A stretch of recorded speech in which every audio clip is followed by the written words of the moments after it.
My name is Carol, and I am 64 years old. I spent 31 years as a librarian in a small town outside of Knoxville, Tennessee, and I thought I understood people. I thought I could read a room, read a situation, read the warning signs when something was wrong. I'd helped enough teenagers find books about difficult home lives. I quietly slipped pamphlets into the hands of young mothers who came in with bruises and nervous eyes. I thought I was smart enough, experienced enough, old enough to know better. I was wrong. I want to tell you what happened to me because 2 years ago I was sitting in a police station in the middle of the night, shaking so hard my teeth were chattering, and a young female officer looked at me and said the words that cracked something open inside my chest. She said, "Ma'am, we've been watching your house for 3 weeks. Your neighbor gave us everything we needed." And in that moment, 62 years of believing I was on my own in that marriage, that no one could see what was happening behind our front door, collapsed. Someone had seen. Someone had been watching. Someone had cared enough to do something when I couldn't do it myself.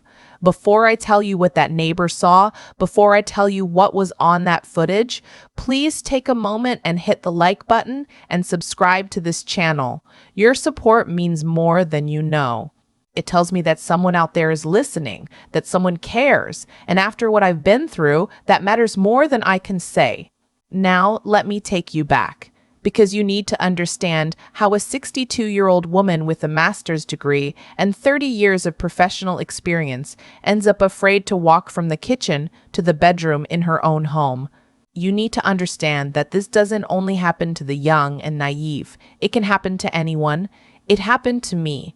I met my husband at a community orchestra fundraiser 25 years ago. I was 39, recently divorced from a short and mostly indifferent first marriage, and I had honestly made peace with the idea that I might spend the rest of my life alone. I had my house, my library, my books, my garden, my 2 cats. I had a good life, a quiet life. His name was Douglas, and he played the violin. He was 50 at the time, silver-haired, lean, with the kind of careful, measured way of speaking that I associated with educated men who took themselves seriously. He wasn't flashy. He wasn't the most handsome man in the room, but he was attentive in a way I hadn't experienced before. He remembered everything I said. The second time we had coffee together, he brought up a comment I'd made 3 weeks earlier about a novel I'd been reading, and he'd gone out and read it himself just so we could talk about it. I thought that was the most romantic thing I'd ever heard. We dated for 2 years before he asked me to marry him. 2 years of patience, of gentleness, of what I now understand was a very careful performance. My daughter, who was 19 at the time and away at college in Nashville, came home to meet him and told me she thought he was charming, but something felt off. I dismissed her. I told myself she was protective of me because of the first divorce, that she just needed time to warm up to him. My sister liked him well enough. My friends at the library said he seemed devoted, and he did seem devoted. He called me every single morning without fail. He brought me small gifts for no reason, a paperback he thought I'd like, a bag of my favorite coffee, once a small watercolor painting of the library exterior that he'd commissioned from a local artist. He was thoughtful, careful, deliberate in his affection. I said yes when he proposed in the garden of a bed and breakfast in the Smoky Mountains, and I meant it with my whole heart. We got married on a Saturday in October 23 years ago, when the trees around Knoxville were the color of fire. My daughter was my maid of honor. My sister cried through the whole ceremony. I wore an ivory dress and felt at 39 years old like I had finally gotten something right. The first crack appeared 14 months after the wedding. It wasn't a slap or a shove, nothing so obvious. Douglas was too smart for that.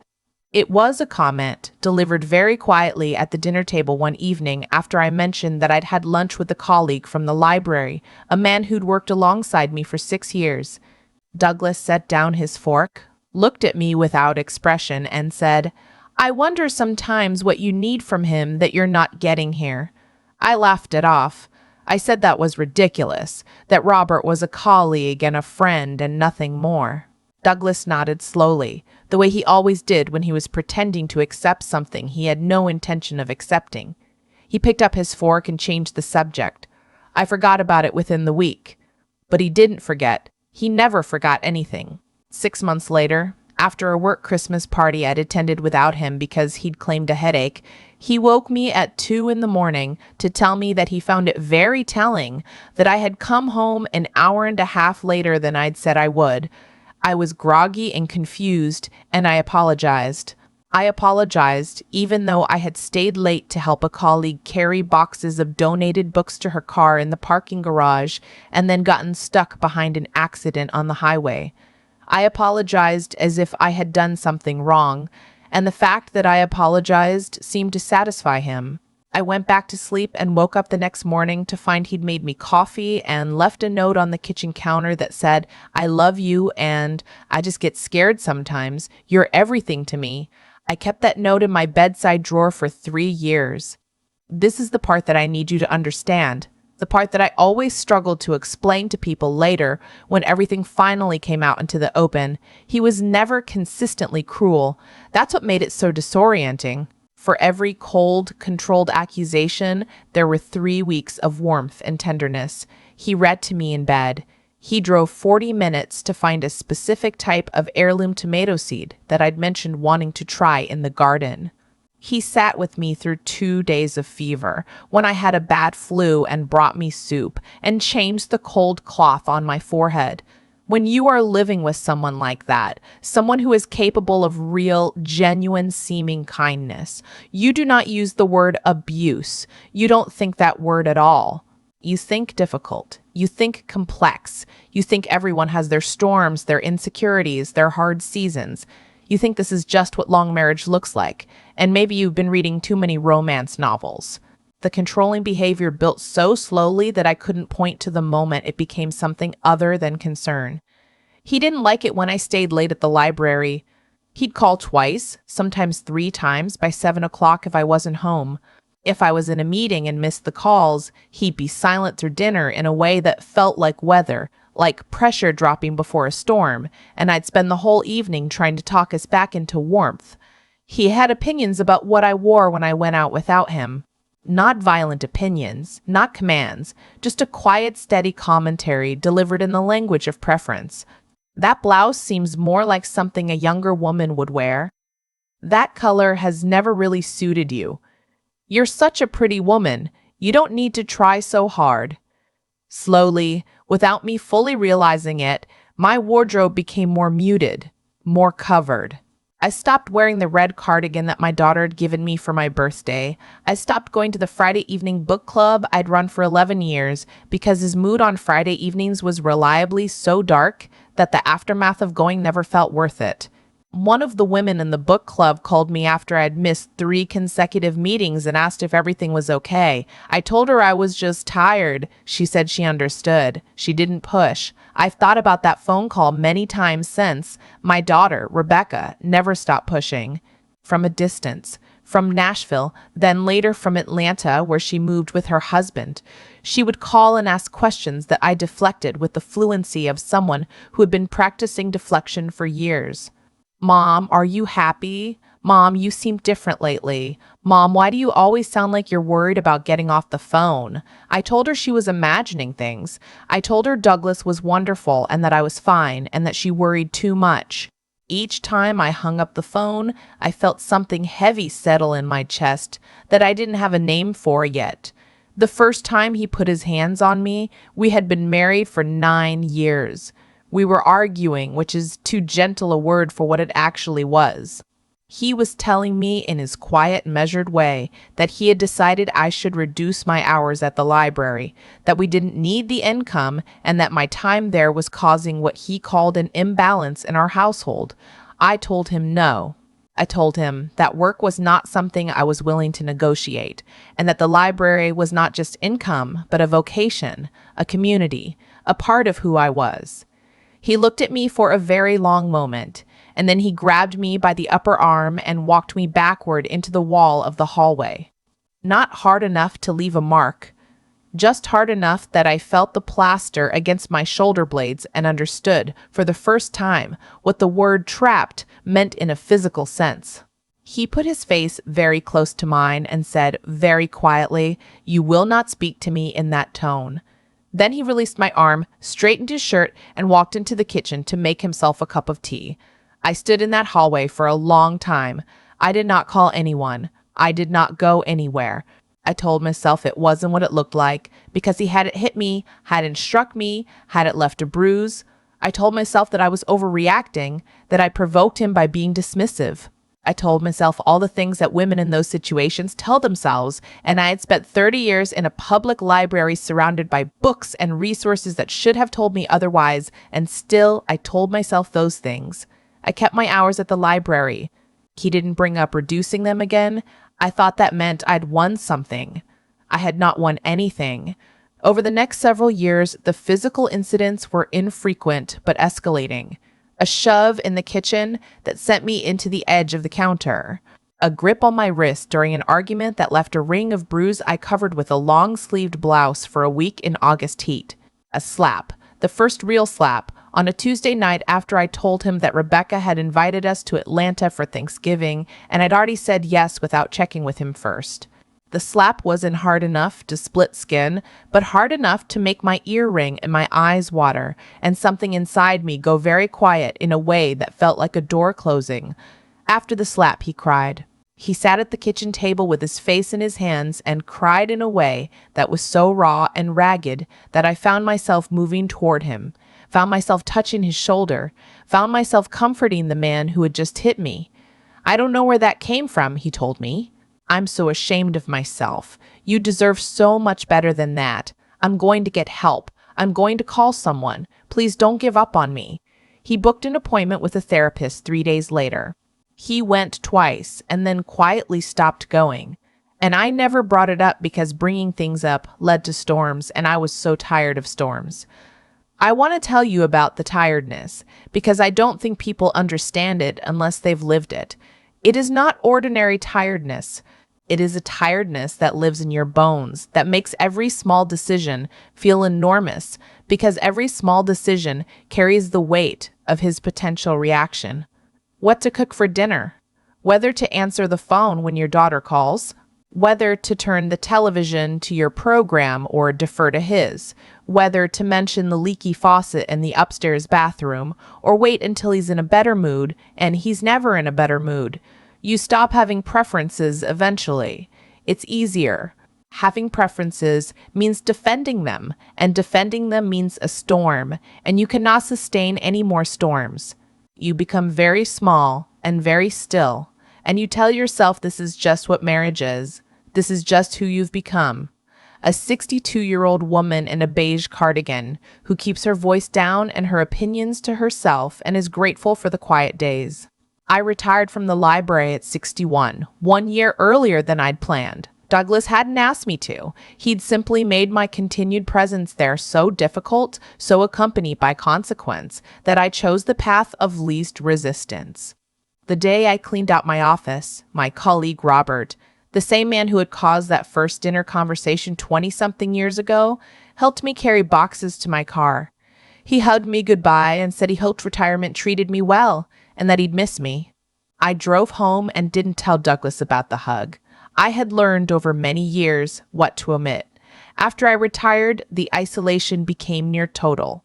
Douglas worked from home by then, consulting work and financial planning, and so we were together almost every hour of every day. My world shrank to the size of our property. I gardened, I cooked, I read, though even my reading choices became subject to his commentary. When Rebecca called, I often let it go to voicemail and texted her afterward because it was easier than trying to have a real conversation with Douglas in the room, watching me the way he watched me. She stopped accepting the texts. She started calling the house phone, the landline we'd kept because Douglas preferred it, and one afternoon in early spring, she called 4 times in the space of an hour. And Douglas finally answered, and I heard him tell her, pleasantly and calmly, that I was resting and would call her back. When I came into the kitchen, he told me, with that quiet, controlled expression, that he found it concerning how often she called, that it suggested she didn't trust me to manage my own life, and perhaps I needed to set some boundaries with her. I didn't call her back that evening. I have not forgiven myself for that. What I didn't know, what I had no idea was happening on the other side of our back fence was that my neighbor was paying attention. Her name is Patsy, and she is 70 years old, and she has lived in the house directly behind ours for 16 years. We had been friendly in the way that neighbors are friendly, waves over the fence, the occasional exchange of garden overflow, a quick conversation about the weather. After I retired and Douglas and I were home together constantly, I saw less of Patsy. I assumed she was simply giving us our space. I didn't know that what she was actually doing was watching. I didn't know that Patsy's first husband, who died of a heart attack 15 years ago, had been the kind of man Douglas was. I didn't know that she recognized what she was seeing because she had lived inside it herself. She had installed a security camera on the back of her house 2 years prior, aimed at her garden, but the angle caught a significant portion of our yard and our back porch. She hadn't planned it that way. It was just where the light was right, she told me later. She had footage of a dozen incidents she'd witnessed over 2 years. Douglas grabbing me by the arm and pulling me back inside when I tried to take my morning coffee and sit in the yard alone. Douglas standing over me on the porch, his posture rigid and controlled, while I sat in a chair with my arms wrapped around myself, the way you do when you're trying to take up less space. And then, one afternoon in March, Douglas shoving me hard enough against the back door that the glass rattled, and me sliding down to sit on the porch floor, and Douglas stepping over my legs to go inside as if I were something he'd dropped. Patsy called her son that evening. Her son told her to call the police non-emergency line. She did. She told them what she'd seen over 2 years and offered them the camera footage. They sent a domestic violence detective named Sergeant Walters to speak with her. He reviewed the footage and opened a case.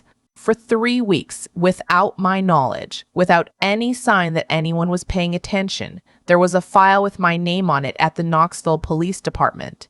There were people who had already decided that what was happening in my house was a crime. I did not know any of this. The night it finally ended was a Thursday, which I mention only because by then I had learned to dread Thursdays the way some people dread Monday mornings, for no reason that I could ever pin down precisely except that he was reliably worse on Thursdays. Some residual tension from a weekly call with a difficult client that he took out on the nearest available surface, which was me. I had made pot roast, which he liked, and I had set the table carefully, and I had been quiet and careful all day in the exhausting, vigilant way that had become my normal. He came in from his office at 6:15 and sat down without speaking, and I brought the pot roast to the table, and he looked at it and told me it was dry. I said I was sorry. I said I was sorry. I said I could make him something else. He said that wasn't the point. He said the point was that this was the 3rd time in a month that I'd served him a meal that wasn't worth eating. He said it in the quiet, controlled voice that was always worse than shouting, that voice that made me feel like I was being placed carefully into a small box. I said that I disagreed, that the pot roast was fine. I don't know why I said that. Some part of me that still existed, some very small remaining self, chose that moment to push back. He stood up from the table. I stood up too because I knew what standing up meant, and I had learned that standing meant you were harder to corner. He followed me into the kitchen, and when I turned to face him, he grabbed me by both shoulders and slammed me back against the refrigerator hard enough that I bit my tongue and tasted blood. He said things I won't repeat because I've spent 2 years trying to stop hearing them, and I don't want to give them any more space than they've already taken up. Then he shoved me away from him toward the kitchen table, and I caught my hip on the corner of it and went down, and he went back into the dining room and sat down and began eating the pot roast. I lay on the kitchen floor for a while. This was not unusual. What was unusual was that when I got up, instead of cleaning the kitchen and pretending the evening had been ordinary, I walked to the back door and I opened it, and I stepped out onto the porch in the cold March night without a jacket, and I sat down on the steps and I put my face in my hands and I cried in a way I had not allowed myself to cry in years. Great silent heaving sobs with my whole body shaking. Because I was 62 years old and I had a master's degree and I had run a public library for 30 years, and I was sitting on my own back porch in the dark crying because I'd said a pot roast was fine. I don't know how long I sat there. I didn't hear Douglas come to the back door. I didn't see him watching me. I didn't see the lights go on in Patsy's kitchen window. Didn't see her looking out. Didn't know she was already on the phone with Sergeant Walters telling him tonight was worse. Tonight was different. She thought tonight might be the night something really bad happened. Sergeant Walters had already begun the process of obtaining a warrant. Patsy's footage and her 2-year account of what she'd witnessed had been enough for a judge. Even before that evening, the warrant came through at 9:47 that Thursday night. At 10:15, there was a knock at our front door. Douglas answered it, because Douglas always answered the door. I was in a living room. I heard the knock, heard Douglas's footsteps, heard the door open. Then I heard a voice I didn't recognize, ask for him by full name, and I heard Douglas say yes, that was him. And then I heard words that I had never in 23 years allowed myself to hope I would hear. I heard the officer say, "Sir, you're under arrest for domestic assault. Please step outside." I heard Douglas say something in his careful, controlled voice, the same voice he used with me, heard him trying to manage the situation the way he managed everything. Then I heard a second voice, a woman's, saying, "Sir, please don't make this difficult." And then I heard the door. And then there was quiet. I sat in the living room and did not move for what felt like a very long time. There was a knock at the door. The female officer, whose name was Detective Sandra Colby, came in and sat down across from me and told me that they had a warrant for my husband's arrest, based on evidence gathered over the course of a 3-week investigation, that a neighbor had provided documentation of multiple incidents, and that they had enough to hold him. She asked me if I was hurt. I touched my hip where I'd hit the table corner and said I supposed I was a little bruised. She asked me if I could tell her in my own words what had happened that evening. And here is the part that I still find difficult to explain. Even then, even with him gone, even with the door closed and the police sitting in my living room and my husband in the back of a police car in my driveway, I was afraid to say the words. 23 years of training does not disappear in 20 minutes. The fear does not simply evaporate because the source of it has been removed from the room. I sat there in my own living room, in the house I'd owned before I ever met him, and I struggled to form the sentence. Detective Colby waited. She didn't push. She just waited. "He threw me against the refrigerator," I said finally, hearing my own voice as if from a distance, and then he pushed me into the table, and I fell. She wrote that down. She asked what had happened before. I told her about the pot roast. I heard how absurd it sounded, and I said, "I know how that sounds," and she looked up from her notepad and said, "It doesn't sound absurd at all. It sounds exactly like what it is." Then she asked what else she should know, and I started at the beginning, and I talked for almost 2 hours, and she wrote down everything I said. Rebecca was there by midnight. She had gotten a call from Sergeant Walters, who had been thorough enough to find her number in a file Douglas had on his computer, a file that the warrant had given them access to. She drove 4 hours from Atlanta. She came through the front door and looked at me and didn't say a word, just walked across the room and wrapped her arms around me, and I smelled her hair the way I used to when she was small, and I finally understood that I was allowed to fall apart now. So I did. She stayed for 3 weeks. She went through the house with me and we packed a bag and she took me back to Atlanta with her because Sergeant Walters had been very clear that even with the charges filed and Douglas in custody on a no bond hold, going back to that house alone was not something I was ready for yet. He was right. I want to tell you about the weeks and months that followed because the arrest is not the end of the story. The arrest was the beginning of the real story, the one that nobody tells. Douglas retained a very expensive attorney who immediately began characterizing me as unstable, as a vindictive woman who had manipulated a trusting neighbor into misinterpreting normal marital conflict. His attorney requested that the charges be reduced, argued that the footage was taken out of context, argued that my account was colored by mental health challenges that they implied without ever quite stating. I had to sit in a lawyer's office and listen to descriptions of myself that bore no resemblance to anything I recognized, and understand that these descriptions were going to be repeated in a courtroom.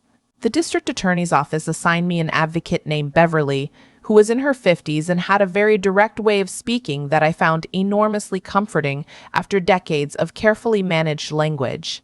Beverly told me what to expect, prepared me for the defense's strategy, helped me organize the years of incidents into a coherent timeline. The medical examination I'd had the day after the arrest documented fresh bruising on my hip and my shoulder, and older bruising in various stages of healing that the doctor noted in language very similar to what I'd read about in the domestic violence resources I'd quietly been slipping into. Patrons' hands for 30 years. I thought of every woman I had ever silently handed a pamphlet to. I thought about what I had been trying to tell them without knowing I was also talking to myself. Douglas's trial took place 8 months after his arrest. He sat across a courtroom from me in a suit that costs more than most people's monthly salary and looked at me with an expression of patient, suffering dignity that I'm sure played very well to the jury for the first hour. I'd seen that expression thousands of times. I knew exactly what it cost him to maintain it, and I knew exactly what happened when he couldn't. I was counting on the jury getting to see that too. They did. Under cross-examination, when the prosecutor pressed him about a specific incident documented on Patsy's footage, when she made him watch 15 seconds of video on a tablet and then asked him to explain his hand on my arm and my body against the door, the careful, controlled expression slipped. Just for a moment. Just enough. He said that what they were seeing was a man steadying his wife who had stumbled, and the prosecutor said, very calmly, "Mr. Prosecut, Douglas, are you telling this jury that in the 8 minutes of footage we have from this one date alone, your wife stumbled 7 times?" And in the silence that followed that question, the jury watched his face, and I watched his face. And I saw the jury understand something that I had needed 23 years to understand. He was found guilty on 3 counts of domestic assault. The sentencing hearing was held 6 weeks later, and I was given the opportunity to address the court. I wrote and rewrote that statement 11 times. Beverly read every draft. Rebecca read every draft. I read it aloud in the mirror until I could get through it without my voice breaking. I didn't get through it without my voice breaking, but I got through it. I told the judge that I was 62 years old and that I had given this man 23 years of my life, including the years when I might have started over, when I might have chosen differently, when I might have recognized my own worth. I told him that the injury was not just to my body, which would heal, but to my understanding of my own reality, which I was still rebuilding. I told him that I had spent 30 years as a public librarian helping people find information, find resources, find the words for things they didn't have words for, and that I had been unable to find those words for myself in my own life for 2 decades. I told him that I hoped my story would be heard by someone who was still in the middle of theirs, still telling themselves it wasn't that bad, still covering bruises and making excuses and apologizing for pot roast. I told them that it was that bad. I told them that they deserved better.